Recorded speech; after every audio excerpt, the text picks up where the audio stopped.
Welcome. My name is Job de Haas. My colleague here, Jasper van Woudenberg, he'll be assisting me and making sure I don't get tangled in all the wires and stuff like here.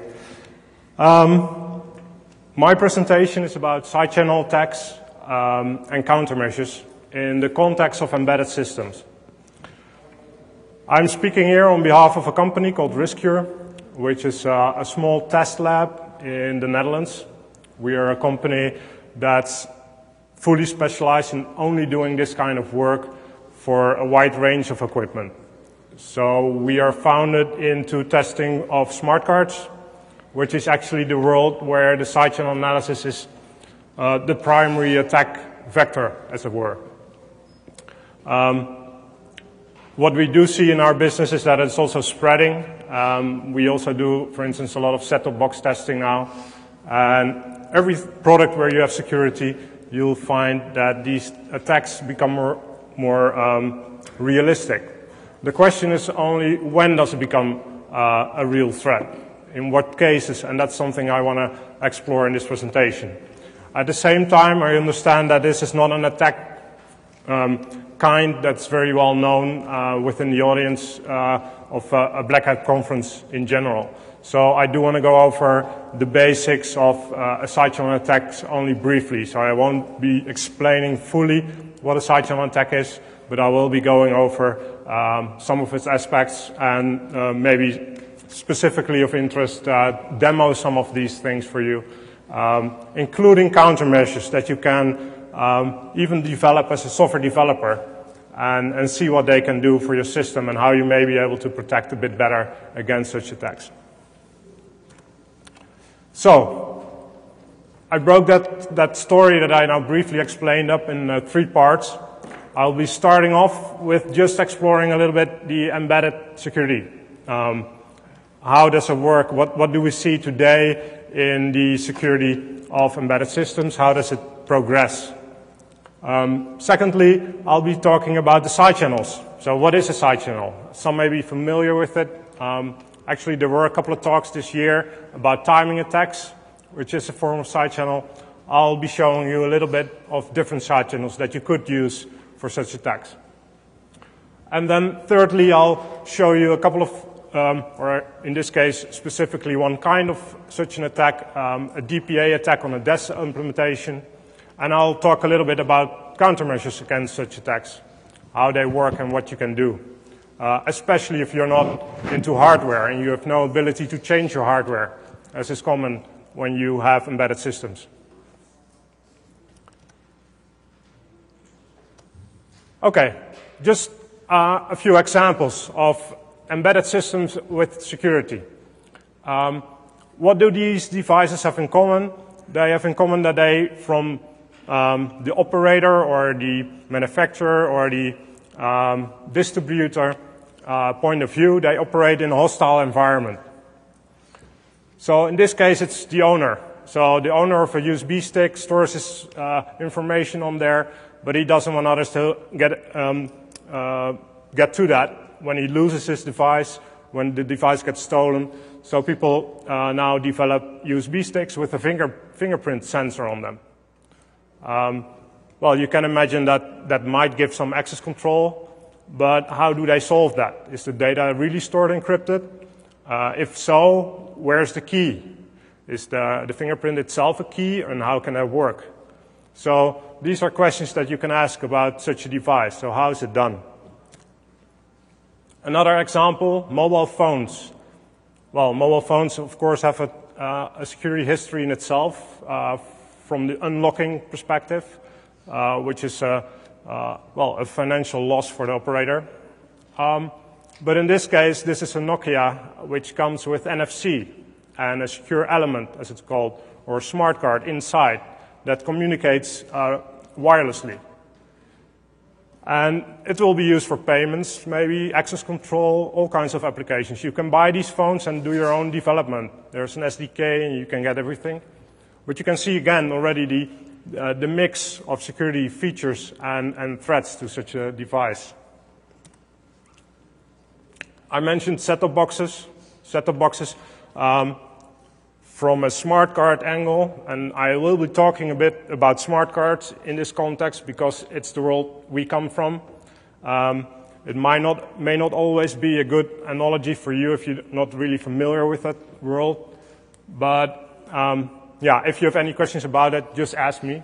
I can try and explain it in a different form, maybe. In this case, set-top boxes, they operate quite often still in combination with the smart card. So you have a secure smart card, and the set-top box decodes the channel for you with the secrets from the smart card. What you now see is that they are also moving to boxes without a smart card. So again, where do you store your secrets? How can you prevent anyone from taking them? In this case, you as an owner are actually the threat. You know, you want to get the keys. You want to watch free TV. The operator of the box doesn't want that.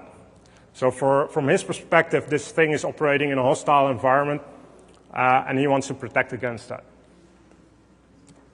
And then a whole different world, and actually a very advanced security level.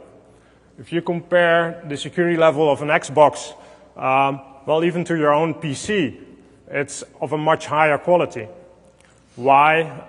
People don't want you to copy the games. You pay very little for this advanced machine, but you have to pay for the games to make up for that difference in price.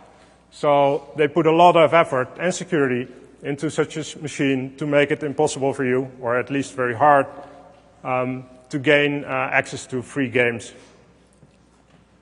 So all these systems implement the same basic components. And the question is, how do they achieve their higher security level? So these are the typical trends that we see in that. Typical trends over the years, and we've seen a lot of these hardware reversing presentations of, well, you break it open, you start looking at the interfaces, you'll find debug interfaces, you'll find memory components, you'll find buses that communicate with sensitive information. And all those things are useful. You've seen it from those presentations, how useful they can be. So the manufacturers are just doing that. They're taking that away from you. They're removing the debug interfaces, blowing fuses, making keys that protect them. They protect their buses by scrambling. Doesn't have to be really advanced, but it's already quite a big step from just being able to read out a flash chip to be breaking scrambling algorithms that are on the bus in real time. A very important step is the increase in code integrity. Signing code before you can run it is becoming a norm in a lot of chipsets. Whether you're looking at, again, the pay TV industry or the mobile phones, they all now come with RSA signature verification in bootloaders, preventing you to run any code. I think even now the iPhone also is using this, for example. So these are clear trends that you're seeing across the purpose of the chip. So it doesn't matter where you're using it, people are implementing such features everywhere. And the objectives are clear. So the first thing is you do want to prevent running any unauthorized code, because if you can do that from like loading it through the bootloader, then you own pretty much everything in the device. How are you going to protect your secret keys if someone can run code from the highest level from the start? So that's what you want to prevent. And then the second thing is you want to prevent access to your confidential information. So you want to encrypt it somehow, which needs a key, which needs to be stored somewhere that you can't get to. If you look at chipsets that implement all these features and build a system with that, and you at least do the design proper, you actually end up with a system that's pretty well protected against what I would call like the conventional attacks. The attacks that you can do with a couple of $100 in equipment, like scraping off glue, soldering iron, flash chip reader, those kinds of attacks. Well, a little graphic. Let me get my coffee because it's getting cold. So, This is the first step that you do. Attach to a serial port, to JTAG, whatever, and pretty much control the device as a developer. And what more could you want? If you are a developer, you pretty much want to be able to do everything on your device, so an attacker can too. So we take that away.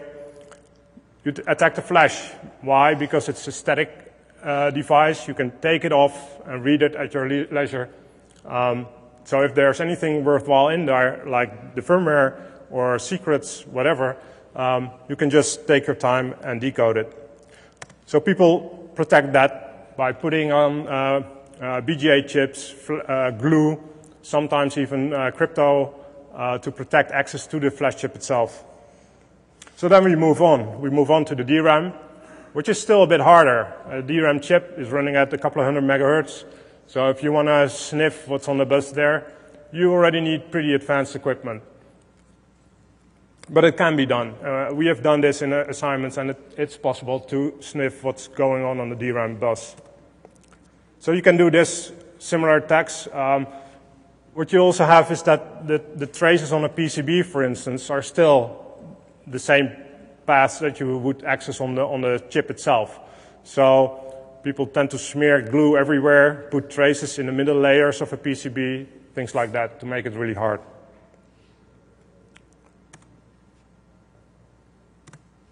Okay, is it really hard?